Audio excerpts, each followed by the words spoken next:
Namaste zum heutigen Online-Satsang.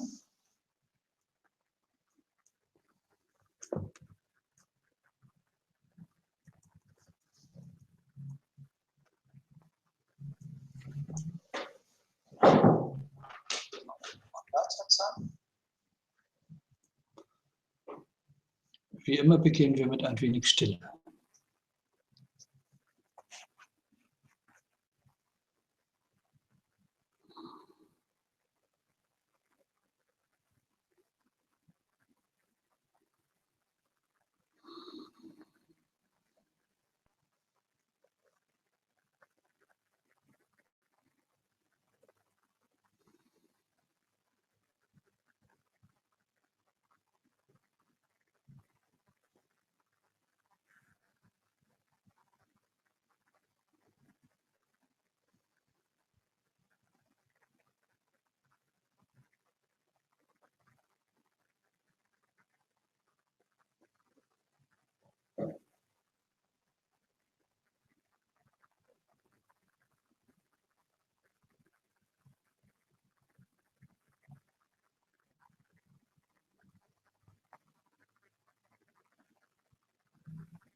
Namaste. Namaste und herzlich willkommen zum heutigen Live-Online-Satsang. Das Thema heute ist, warum ist Erwachen und Erleuchtung eigentlich so wichtig in unserem Alltag?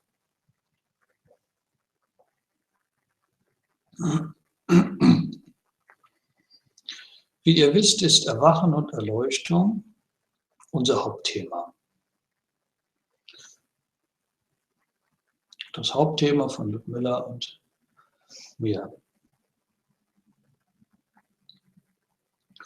Alle unsere Satsangs drehen sich immer um das Thema Erwachen und Erleuchtung in Bezug zu ganz normalen Alltagsthemen.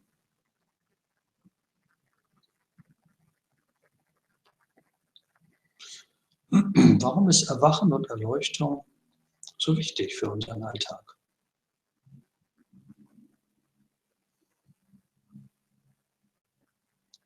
So viele Menschen haben so unterschiedlich viele Probleme. Und um all diese Probleme könnte man sich doch vortrefflich kümmern. In all den verschiedenen Lebensbereichen gibt es unendlich viele Probleme, Sorgen, Leid, Unzufriedenheit. Und um all das könnte man sich doch direkt kümmern. Wieso beginnen wir immer mit diesem Thema Erwachen und Erleuchtung? Es gibt sehr viele Lehrer und Coaches und Trainer, die sich direkt auf das Problem stürzen, was man hat.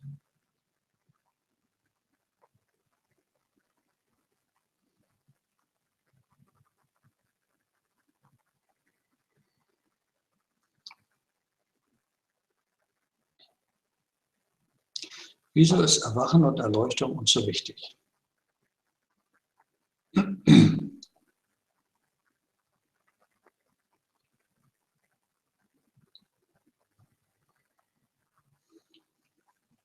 Und wieso sind wir der Meinung, dass Erwachen und Erleuchtung für jeden Menschen wichtig ist?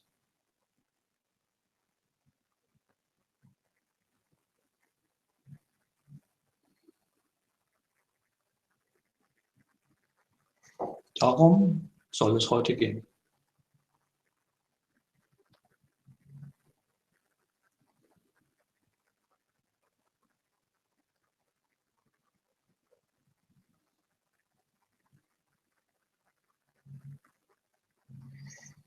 Wir sind der Meinung, dass Erwachen und Erleuchtung nicht etwas ist, was nur im fernen Indien, im Himalaya oder in irgendwelchen Ashrams oder in abgelegenen Klöstern dieser Welt gelebt wird oder stattfindet,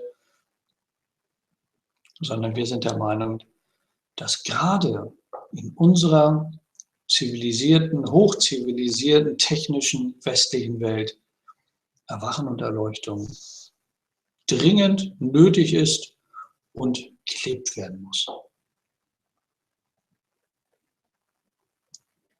Und wir sagen das nicht aus einer spirituellen oder religiösen Überzeugung, sondern wir sagen das aus unserer eigenen Lebenserfahrung. Die eigene Erfahrung, haben wir festgestellt, ist das Entscheidende, wenn man über das Thema Erwachen und Erleuchtung sprechen möchte. Natürlich ist es auch schön, auf philosophischer oder religiöser Ebene über Erwachen und Erleuchtung zu sprechen.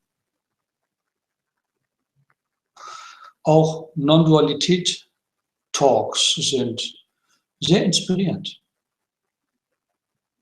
und können sogar manchmal zum Erwachen führen.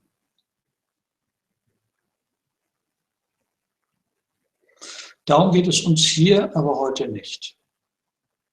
Worum es uns hier heute geht, ist Erwachen und Erleuchtung, den Wert von Erwachen und Erleuchtung im Alltag, in unserer ganz normalen Lebenswirklichkeit. zu beleuchten.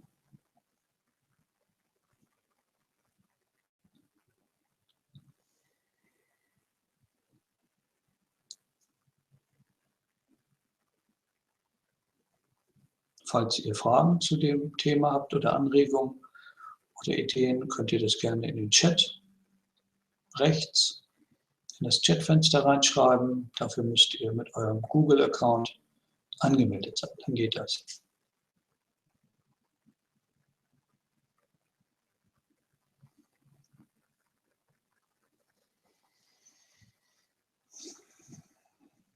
Vielleicht ist es gut, diesbezüglich nochmal zu verdeutlichen, was diese Erfahrung denn eigentlich ausmacht. Was ist es denn eigentlich? Also was ist eigentlich das Andersartige in diesem Bewusstseinszustand von Erwachtsein und Erleuchtetsein? Was ist denn eigentlich vom Erleben tatsächlich anders als vorher? Das ist sicherlich ganz gut, wenn man da nochmal drauf schaut. Dann ist es auch vielleicht eher zu verstehen, was es letztendlich heißt und bewirkt auch.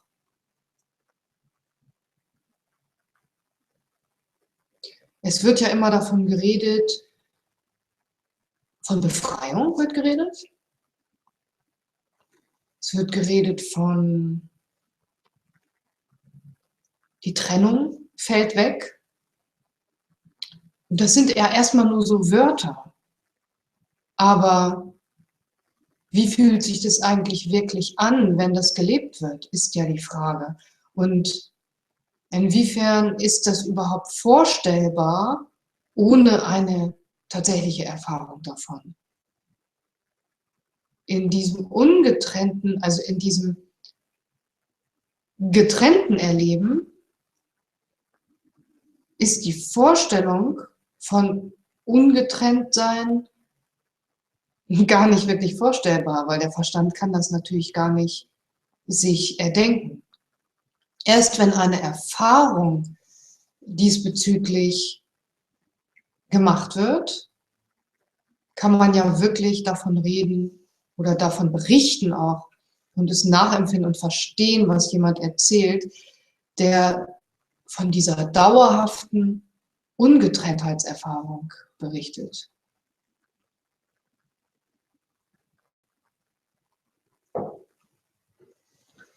Was für ein schönes Wort. Dauerhafte Ungetrenntheitserfahrung. Ich glaube, schöner lässt sich das nicht beschreiben.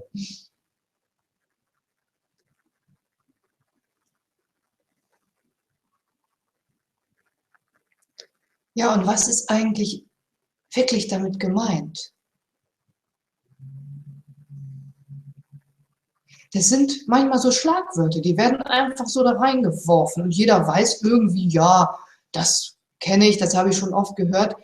Aber was steckt wirklich dahinter? Weil das ist ja das, worauf es ankommt. Was geschieht da eigentlich wirklich? Und was heißt das, was bleibt als Erfahrung dann über, im Gegensatz zu vorher?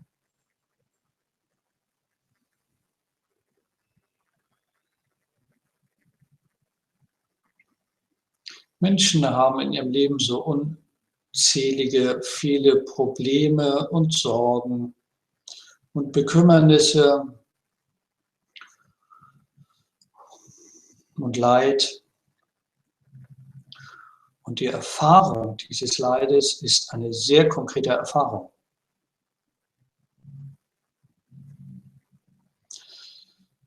Wir wollen diese Erfahrung nicht wegreden. Darum geht es uns hier nicht.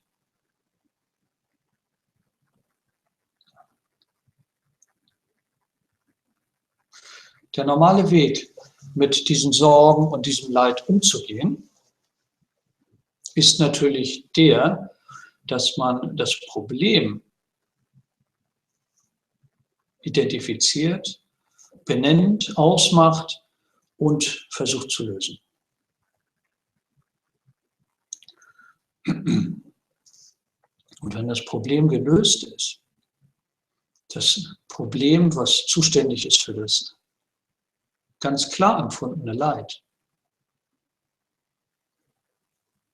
dann fühlt man sich erleichtert und man fühlt sich wohler. Und dieses Gefühl, dieses gute Gefühl, hält auch eine Zeit lang an.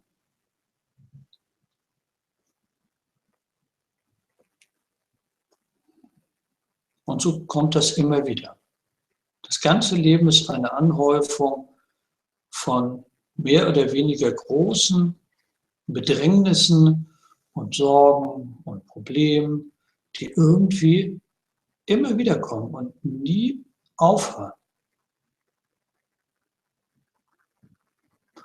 Und wenn es tatsächlich mal so ist, dass die Sorgen und die Probleme Urlaub machen und man wirklich mal so eine längere Phase hat, wo man sich einfach nur wohlfühlt, dann nimmt man das ja auch sehr dankbar hin und freut sich darüber.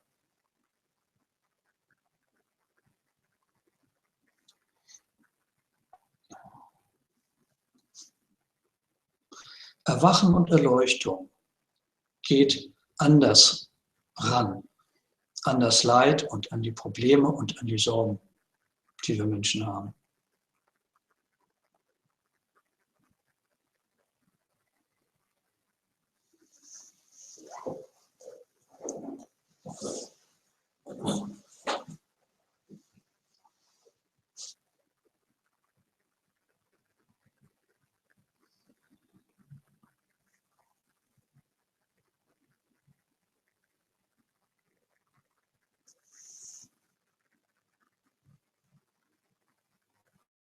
Ja, wenn du erkennst, wer du wirklich bist, dann fällt dieser Schleier in dir, der Trennung erzeugt. Und jetzt habe ich schon wieder dieses Wort Trennung gesagt. Und kann gar nicht davon ausgehen, dass das so verstanden wird, wie ich das meine, weil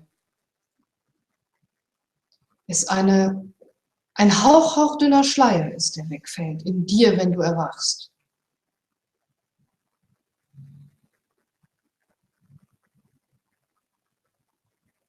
Und fortan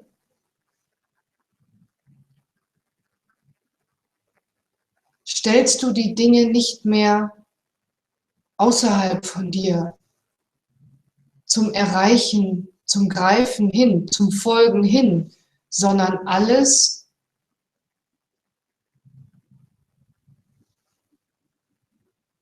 was du jetzt noch erreichen könntest im Getrenntheitsgefühl, verschwindet in dem Sinne, weil es in dich hineinfällt und du das bist. Heißt,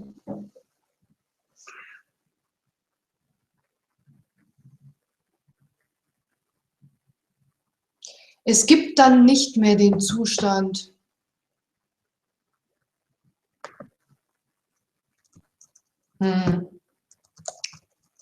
ja, zum Beispiel Angst vor etwas haben.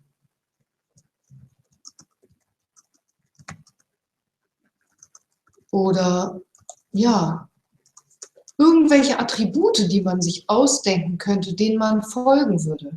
Sondern man ist das direkt. In dem Moment, man ist in jeder Situation immer das, was die Situation erfordert oder was eben ist, das So-Sein. Und es ist nicht wirklich diese Instanz mehr da, die getrennt von diesem Attribut ist, sondern du bist das ja. Also es gibt nicht die Angst vor etwas, sondern du bist die Angst.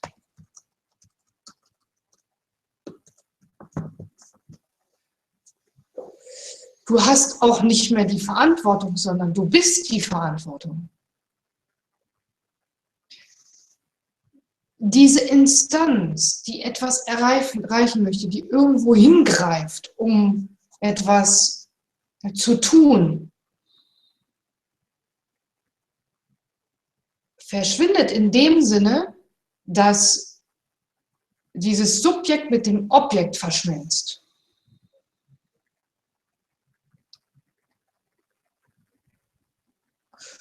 Und dennoch gibt es natürlich ein Ich-Erleben, aber das ist natürlich ein anderes Ich-Erleben, weil es die Ganzheitlichkeit ist.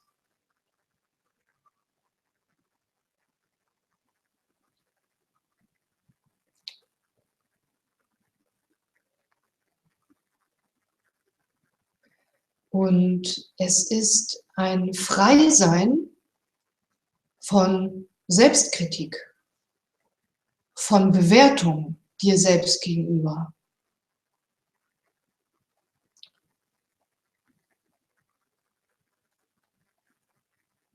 Es ist das totale Okay-Sein. Ich bin richtig.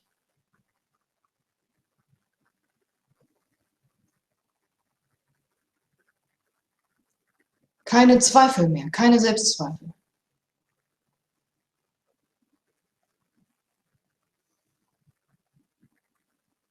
Weil du in jedem Moment das bist, was ist. Da gibt es gar nichts dran zu rütteln. Es gibt da auch keine Alternative, etwas anderes zu sein.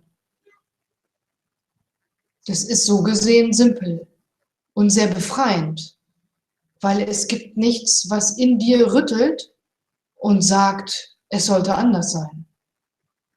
Oder ich müsste etwas anderes tun, damit ich anders werde oder es sich verändert. Und trotzdem natürlich tut man ja etwas. Aber man tut es aus einem ganz anderen Zustand heraus.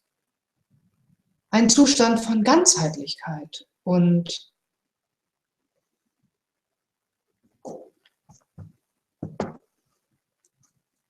ja,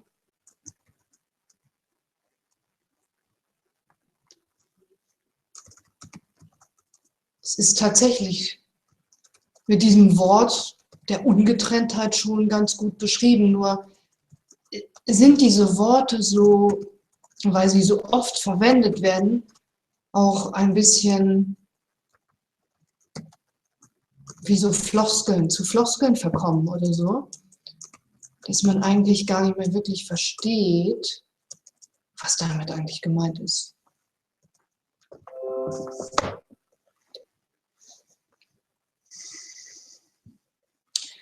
Und das bezieht sich natürlich nicht nur auf die Objekte und so weiter, sondern auf die gesamte Essenz des Seins, weil du dich als die Essenz erkennst, die ewige, unendliche Essenz. Und die ist das Einzige, was ist.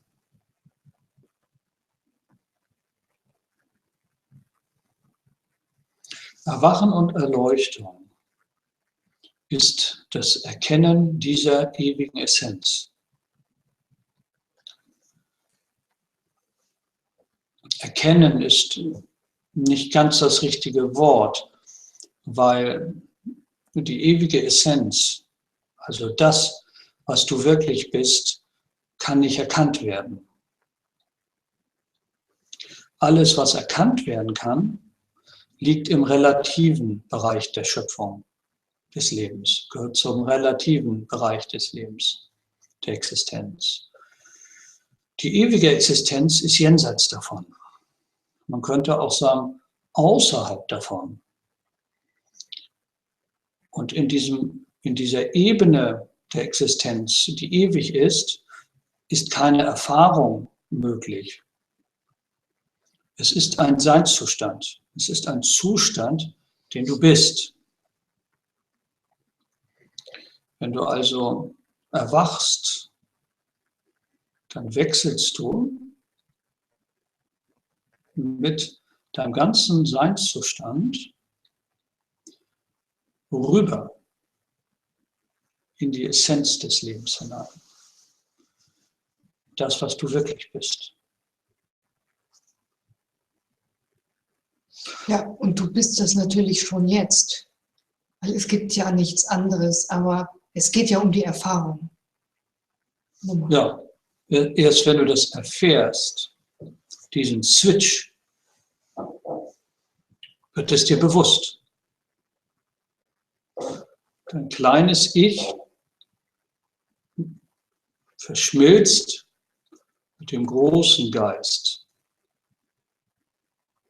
Dein kleines menschliches Bewusstsein verschmilzt mit dem unendlichen Bewusstsein.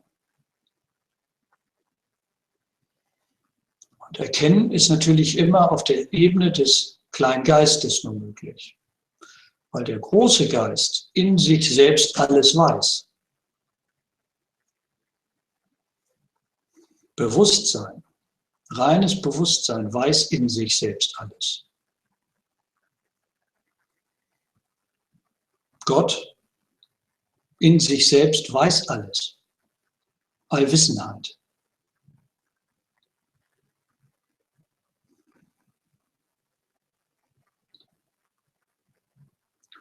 Und das Erleben dieses Urgrundes der Schöpfung, dieses Feldes der Ewigkeit und der Unbegrenztheit, dieses Erkennen, dieses Sein, erzeugt einen anderen Bewusstseinszustand. Das prägt sich deinem kleinen Geist, der du normalerweise bist in diesem Körper, auf oder ein. Es erleuchtet dich von innen. Das sind jetzt so Bilder, um das so ein bisschen zu beschreiben. Und so kann man das praktisch erfahren.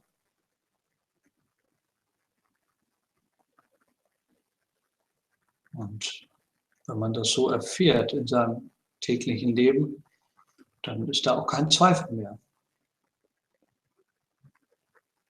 Die Frage ist also, wie kann man diesen Switch erwirken? Wie kann man diesen kleinen Geist aufgehen lassen in den großen Geist?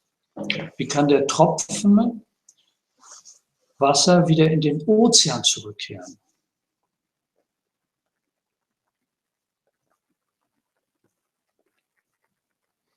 Neben dem Verstehen dieser Konzepte, und Sprache erzeugt ja immer irgendwelche Konzepte, ist es uns viel wichtiger, diese Erfahrung ganz praktisch zu machen.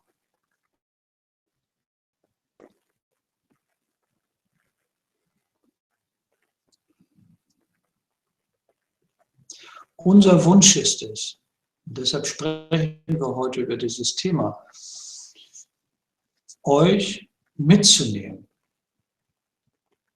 in diesen Bereich des unbegrenzten Bewusstseins, der auch der Bereich unbegrenzter Liebe ist, unbegrenzten Wissens, unbegrenzter Klarheit, Freiheit, Sorgenlosigkeit, Fülle. Wir wollen euch dahin mitnehmen. Das ist unser Wunsch.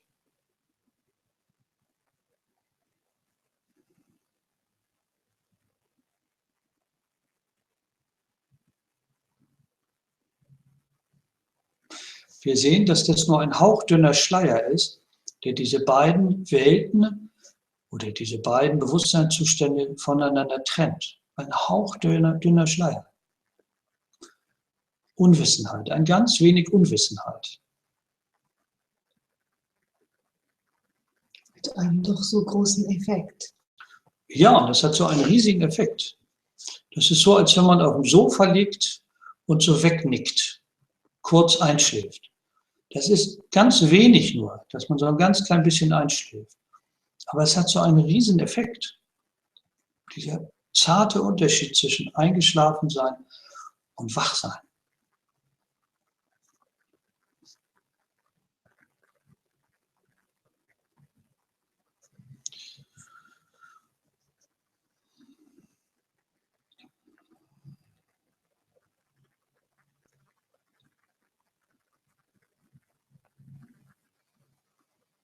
Es ist gut, immer frisch und neu zuzuhören. Es ist gut, sein Wissen über Bord zu werfen, wenn man in einen Satsang geht oder sich einen anhört. Es ist gut, völlig offen und frei und ganz frisch, als hätte man noch nie etwas von dem Thema gehört, da hinein sich zu begeben und zuzuhören.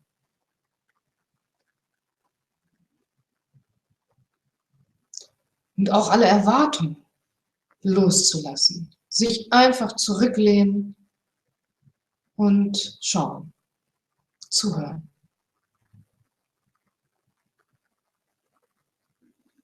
Denn der Verstand kann das nicht verstehen. Aber der Verstand kann ausrutschen, wenn du ihn locker lässt. Wenn du ihn nicht permanent beschäftigst mit dem Verstehen von dem Gesagten, sondern dich auch einfach mal zurücklehnst und die Worte auf den Grund deines Herzens fallen lässt.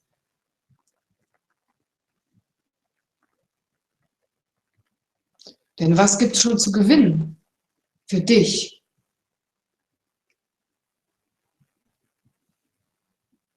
Du kannst das loslassen. Du kannst einfach frisch, ohne Erwartungen zuhören.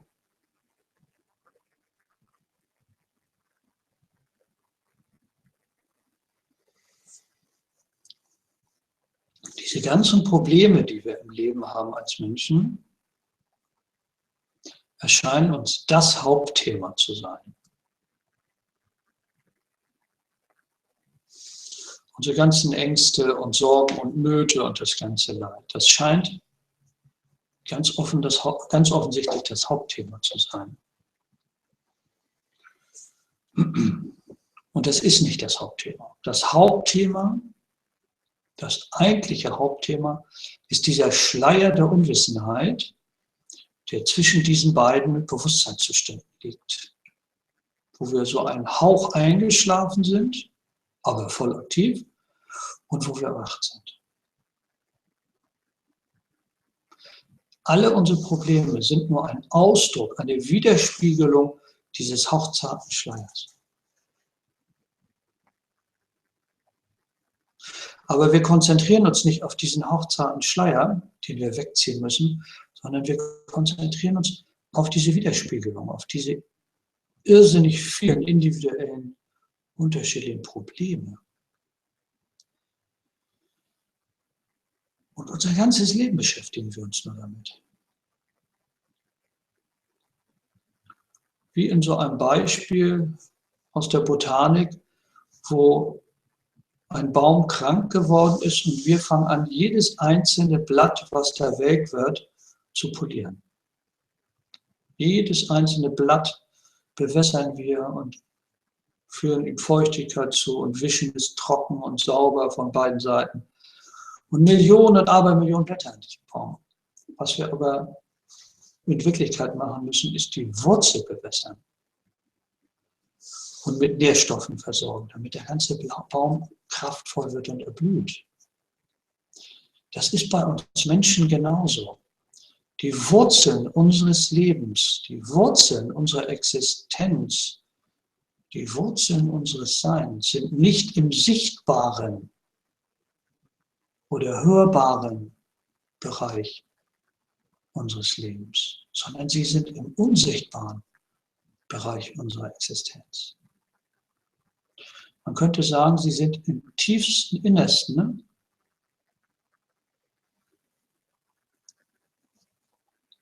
Wenn wir die Augen schließen und ganz zur Ruhe kommen,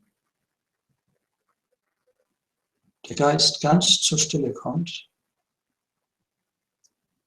all die aufgewühlten Gefühle zur Ruhe kommen, wenn das Bewusstsein vollkommen zu sich selbst zurückkehrt, still wird, dann sind wir den Wurzeln unserer Existenz um vieles näher als in der äußeren Wahrnehmungswelt, wo wir uns nur ablenken mit unzählig vielen Problemen.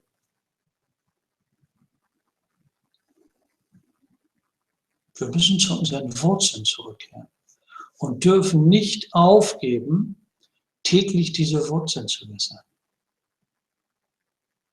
Unser Lebensbaum vertrocknet sonst.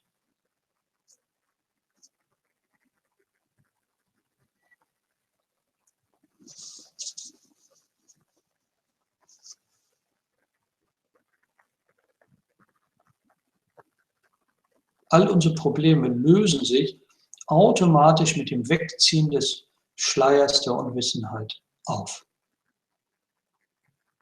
Und es ist erstaunlich, was dann übrig bleibt. Wir denken, dass es uns reicht als Menschen, wenn wir einfach weniger Sorgen haben, weniger Probleme haben, weniger Leid haben. Und dann sind wir ja auch schon ganz zufrieden. Aber wenn wir diesen Schleier wegziehen, der zwischen diesen beiden Bewusstseinszuständen steht, wenn wir diesen Schleier vor dem Erwachen wegziehen, dann lösen sich damit nicht nur alle Probleme auf, sondern unsere ganze Sichtweise auf uns selbst und auf das Leben transformiert sich. Alles ist vollkommen einfach, vollkommen leicht, vollkommen schön. Es ist nicht so, dass da nur weniger Probleme sind, sondern es ist einfach alles wunderbar.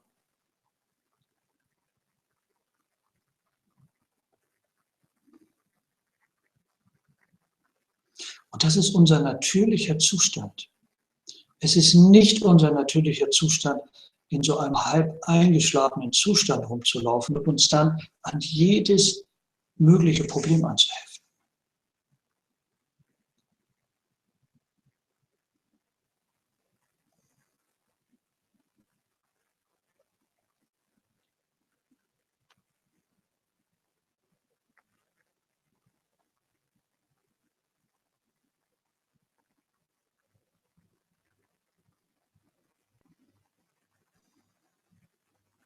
Es ist unser ganz großer Wunsch, euch mitzunehmen auf dieser Reise, die notwendig ist, damit dieser andere Bewusstseinszustand aufgefunden wird, dass der erreicht wird, dass dieser Switch wirklich geschieht.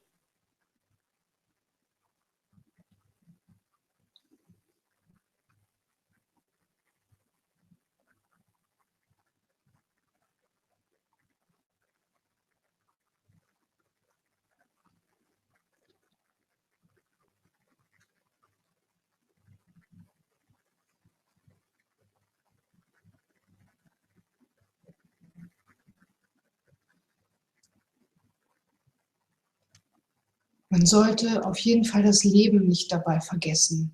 Man kann tatsächlich auch Übungen machen während der Aktivität. Das ist besonders wirksam, unserer Erfahrung nach.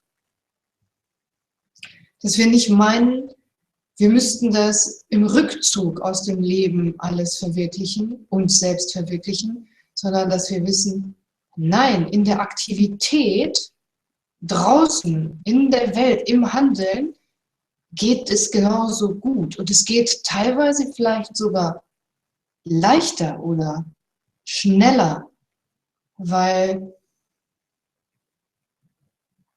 der Widerstand gegen das Leben Erwachen verhindert, weil du das Leben bist.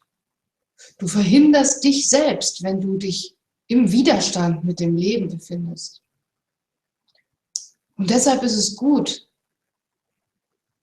zu untersuchen, was hindert mich daran, das Leben zu lieben? Was hindert mich daran, rauszugehen und Freude zu empfinden, das Leben zu empfangen und mich da drin zu bewegen. Weil habe ich das erstmal in mir vervollkommnet, dann ist es nur ein kleiner Schritt zum Erwachen. Wenn ich allerdings im Widerstand mit dem Leben bin und mich deshalb auch zurückziehe und deshalb auch erwachen möchte, dann ist das schwierig, weil du dich von dir selbst zurückziehst, von dem, was du bist. Innenschau ist gut, aber du kannst das auch in der Aktivität machen. Du kannst in der Aktivität einmal versuchen, keinen Millimeter von dir abzurücken, von dem, was du bist. Rücke keinen Millimeter von dieser Instanz ab, die wahrnimmt. Während jeder Aktivität. Schaue auf die Instanz, die wahrnimmt. Werde dir bewusst, was ist das, was da wahrnimmt?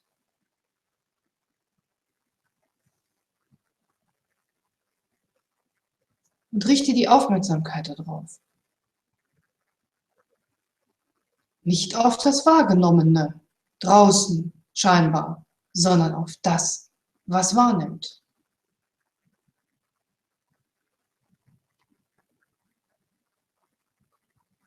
Spontan denken wir,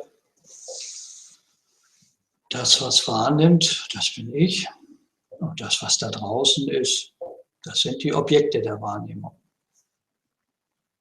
Oberflächlich betrachtet mag das auch so sein. Wenn wir aber unser Gewahrsein auf das richten, was da wahrnimmt, geschieht dieser Switch und immer wieder geschieht dieser Switch, dass wir feststellen, es gibt da nur Bewusstsein. Das, was wir wirklich sind, ist Bewusstsein. Es gibt nur dieses unbegrenzte Feld reinen Bewusstseins, das ständig sich selbst wahrnimmt. Alles ist immer schon da drin. In einem ewigen Wechsel, in einem ewigen Entstehen und Vergehen. Und das, was wir wirklich sind, ist diese Wahrnehmung, dieses Bewusstsein, dieses Gewahrsein. Das ist das, was wir sind. Je weiter wir uns in dieses Gewahrsein hineinfallen lassen, umso mehr spüren wir, wie wir mit allem, was ist, verschmelzen.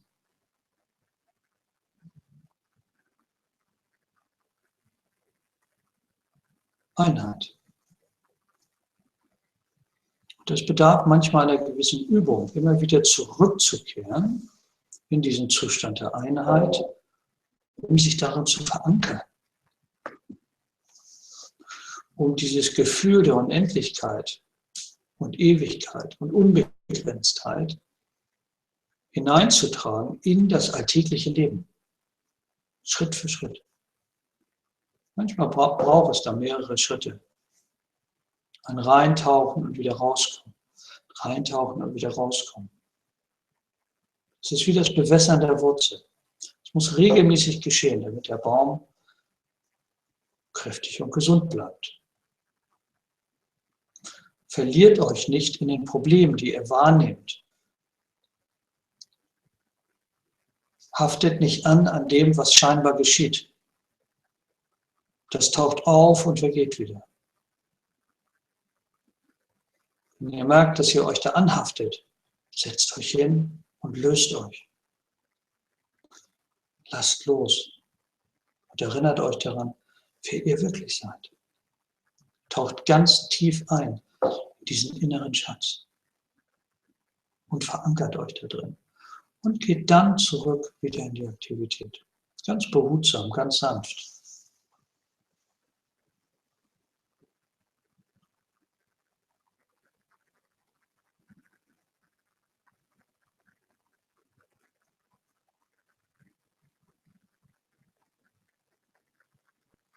Untersucht einmal das, was da wahrnimmt.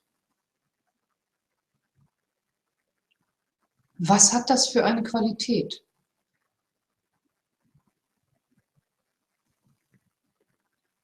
Wenn du mal alle Gefühle und Sensationen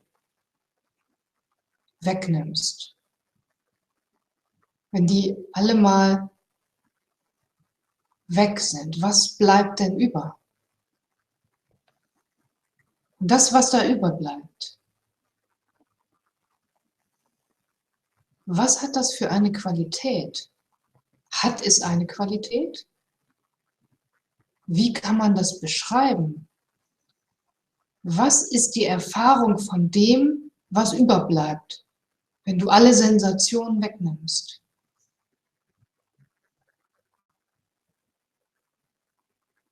Das, was wahrnimmt. Wer ist das? Was ist das? Untersuche das in dir.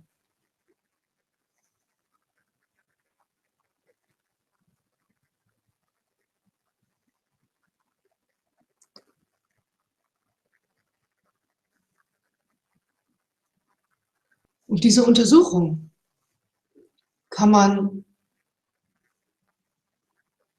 wann immer, man kann sie immer machen. Während der Aktivität, aber auch in Stille kann man sie machen.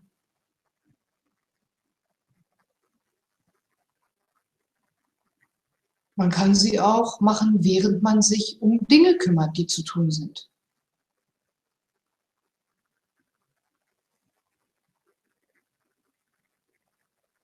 Einfach als Übung,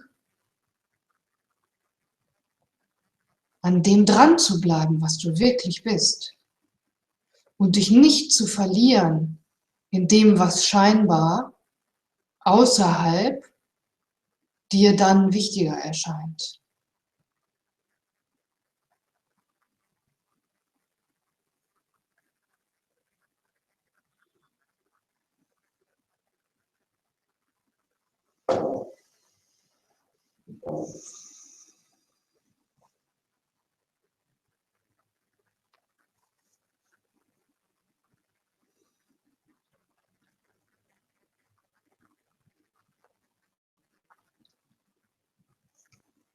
Was geschieht in dir, wenn du die Aufmerksamkeit auf das richtest, was wahrnimmt?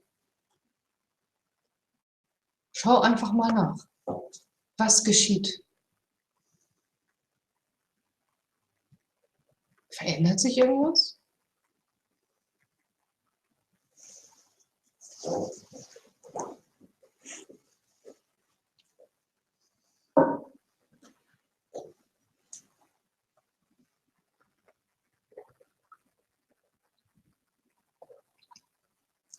Und schau mal, ohne Druck, ohne Erwartung, sonstiges beurteilen, bewerten, wie weit du mit dieser Übung kommst. Wenn du aufstehst gleich und etwas tust,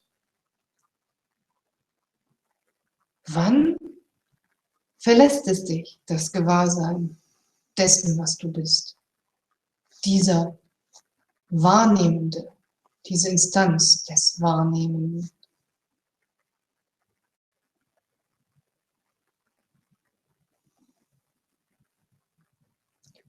Und komme dann wieder dahin zurück, wenn du merkst, du hast dich verloren. Aber sanft und in Leichtigkeit, ohne Anstrengung. Anstrengend sollte es nicht werden.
Das Auffälligste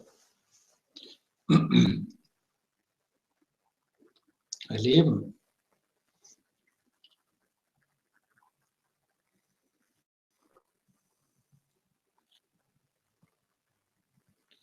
wenn dieser Bewusstseinszustand des Erwachens im Alltag stabil ist, ist sicherlich die Wahrnehmung, dass Probleme nur ein Schein sind, eine Illusion. Und die Einfachheit und Schönheit und Fülle des Lebens die einzige Realität.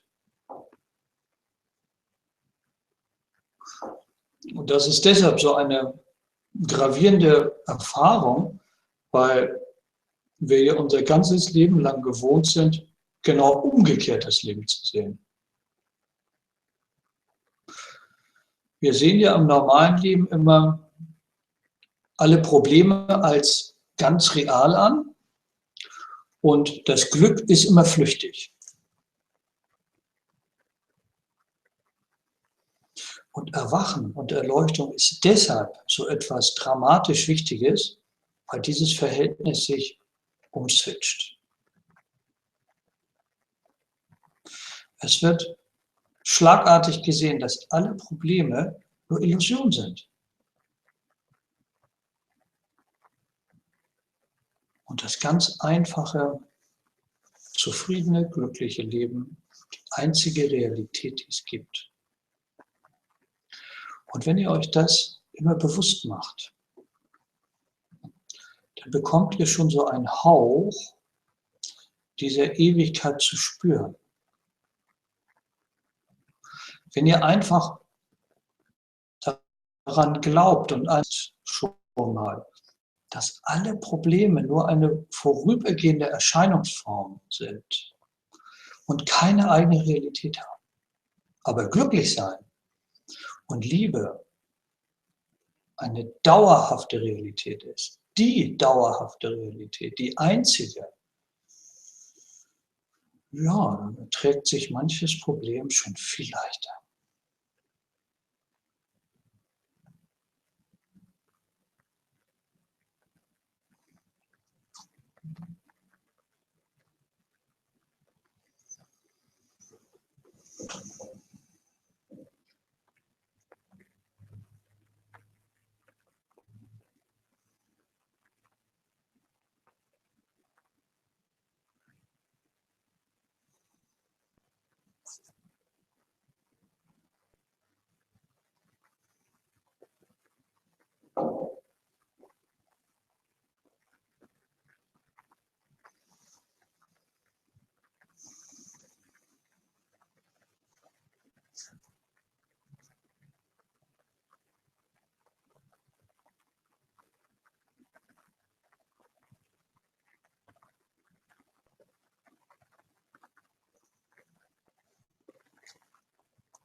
In jedem Menschen, in wirklich jedem Menschen, brennt die Flamme des ewigen Lebens. Diese Flamme des ewigen Lebens kann man nicht verlöschen. Auch wenn das Ego uns vorspiegelt und auch wirklich glaubhaft vorspiegelt, dass es diese Flamme des ewigen Lebens nicht gibt. Diese Flamme des ewigen Lebens ist das, was wir wirklich sind. Und sie ist nicht zu löschen. Sie kann verdunkelt sein, weil wir etwas darüber gestellt haben und weil wir in der Hektik unseres Alltags es übersehen. Und es kann sein, dass es dann mal gut ist, aus dieser Hektik rauszukommen, in die Stille sich zu begeben und diese Flamme, diese innere kleine Flamme des Lebens wieder mal deutlicher zu spüren. Das kann deshalb wichtig sein, damit wir dem Ego nicht zu viel Macht zusprechen und dem Ego es nicht erlauben, unser Realitätsempfinden zu beeinflussen.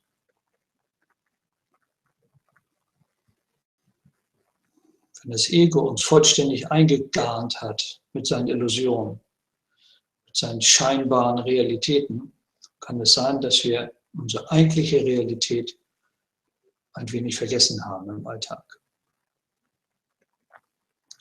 Und dann ist jede Übung, die uns zu uns selbst zurückführt, gut und wichtig. Damit wir wieder die Erfahrung von dem machen, was wir wirklich sind und uns in dieser Erfahrung fest verankern.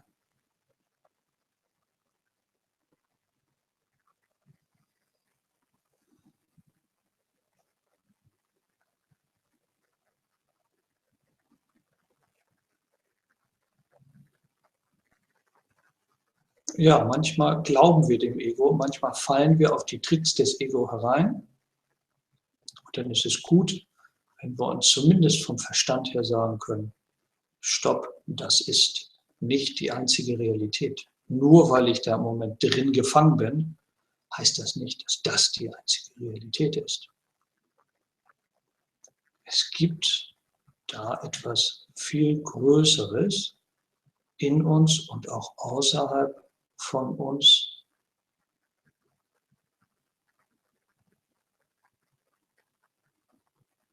was wir nur im Moment nicht wahrnehmen können. Weil das Ego uns in so einem großen Spiel gefangen hält.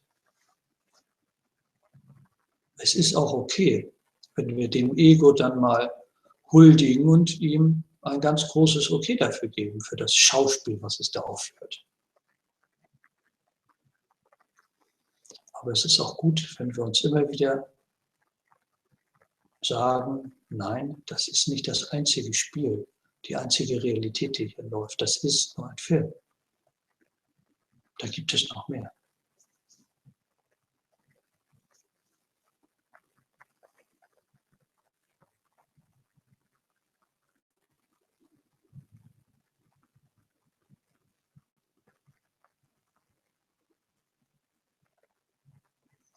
Und sicherlich ist es auch hilfreich, sich in die Stille mit anderen Menschen hineinzubegeben, gerade wenn man selbst eine Phase hat, wo man vielleicht sich ein wenig verloren fühlt.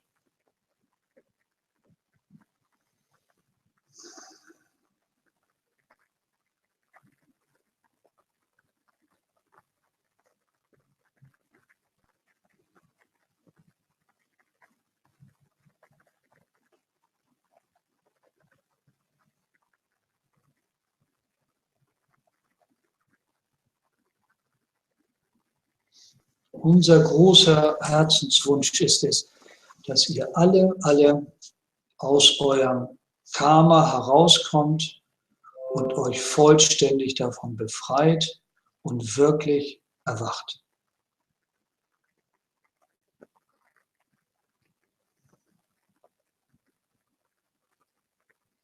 Und wir werden nicht nachlassen in unserem Bemühen, euch Mittel an die Hand zu geben und Wege aufzuzeigen, dass euch das gelingt.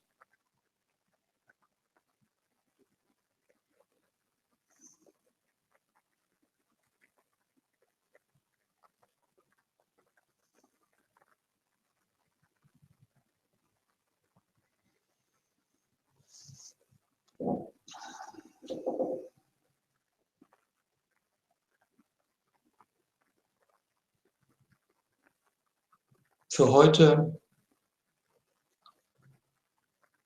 verbleiben wir mit einem Namaste. Gehabt euch wohl.